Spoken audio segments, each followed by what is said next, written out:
Em nome do Pai, do Filho e do Espírito Santo. Amém. Que a graça e a paz de nosso Senhor Jesus Cristo, o amor do Pai e a comunhão do Espírito Santo esteja sempre convosco. Bendito seja Deus que nos reuniu no amor de Cristo.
sobre todos aqueles que ficaram em casa, sobre todos aqueles que ajudaram na preparação desta festa, desta missa, todos os nossos projetos, anseios,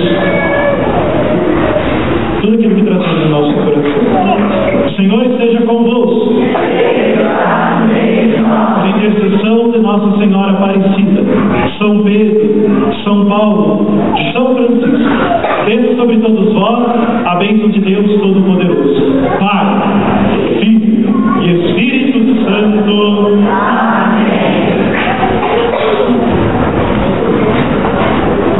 Uma boa festa para todos nós, um abençoado domingo. Espero vocês o quanto antes. Sábado que vem tem ordenação do diácono Hélio, que é da nossa comunidade. O padre vai estar lá no Mato Grosso, na ordenação. Rezemos por ele e pela família. Tudo de bom. E em paz, que o Senhor vos acompanhe. Tchau. É que triste. Tchau.